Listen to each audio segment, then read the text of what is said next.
Several of you have mentioned my dog Mason. I got him at an animal shelter in Georgia. He was born there. Concrete and bars is all he knew. He was born on July 17th, 2019.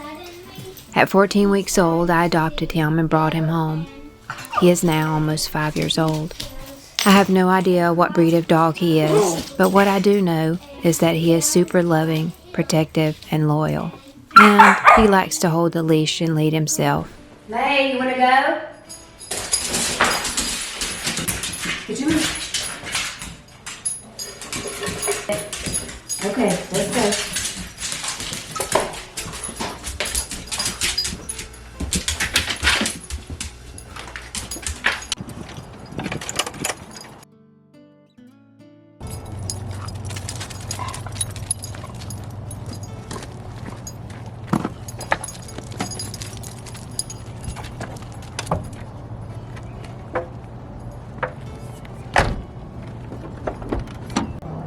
Come on, Genny.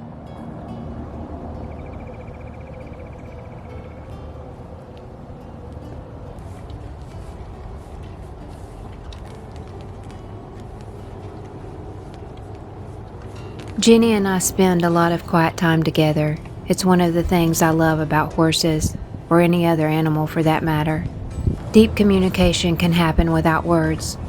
I'm not a talker, so I find great peace during our time together.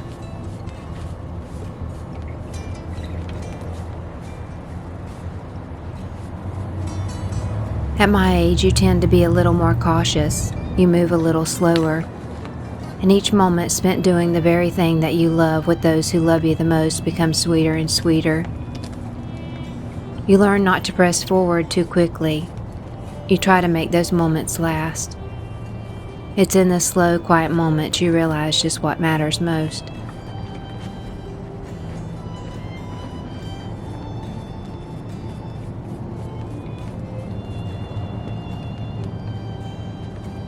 When I spend time with Genny, I'm reminded of the progression of my relationship with God throughout my life. So many times I've questioned Him. God, do you really love me? Can I really trust you with my life? Do you really care? Or are you just going to be somebody who says they do yet walks away? Our attitudes reflect what's happened to us in our past. Permanent scars determine our interactions and our responses. Learning to let go and open up our hearts can prove to be difficult. We want to protect ourselves from being hurt again. That's where Genny is.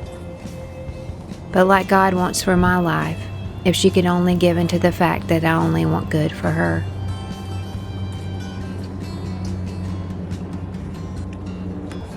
The problem with auction horses is lack of information. Everything I do with her, I'm doing it so I can learn her triggers, her fears, and what she accepts willingly and what she doesn't. I'm quite sure as an Amish draft horse, she has been put in stocks her whole life. She doesn't want to willingly give me her feet yet.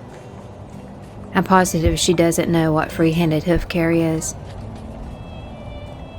It will take doing the same small things over and over and over again. Undoing 14 years of harsh control will take a lot of time, love, and patience.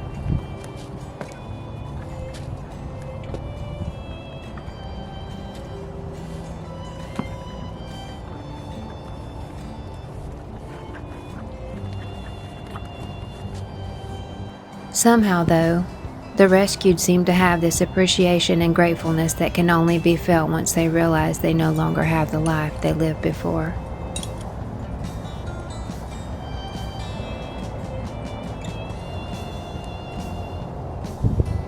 The things I'm asking her to do aren't hard or demanding. They are only basic things. Yet because I don't have information, sometimes with auction horses, it's just best to start basic. The only thing I'm looking for is for her just to start trusting me. And it's funny, that's the only thing God is looking for from me.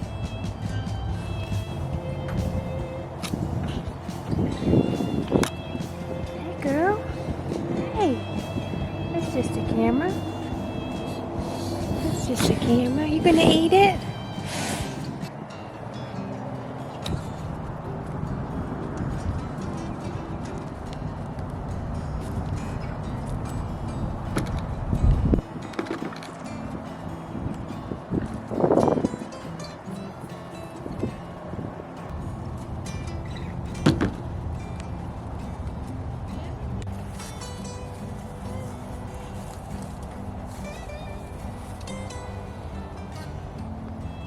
When I run my hand over Genny's body, I'm reminded of the scars on her heart and her body.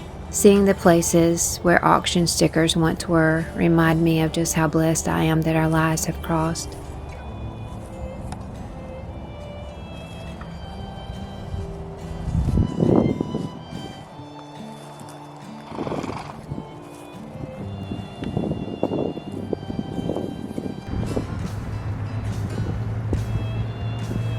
My dream to save more feels out of reach.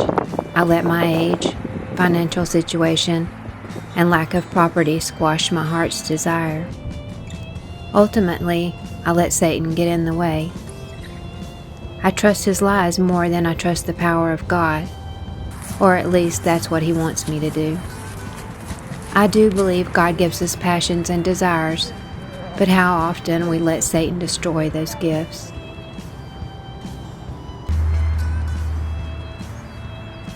Genny has restored my hope in the fact that I'm still here, and even though I'm older, he can still use me in the passions that I have in my heart to care for others and glorify him.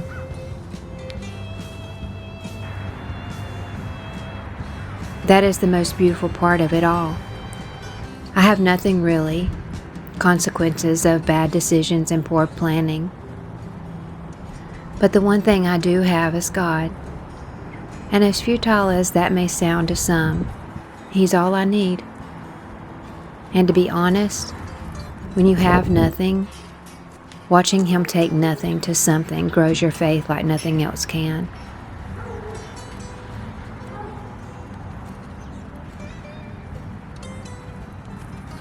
It is the faith-building assurance that says God did it. It only came through him, and he deserves all the glory. That is why and how I have Genny right now.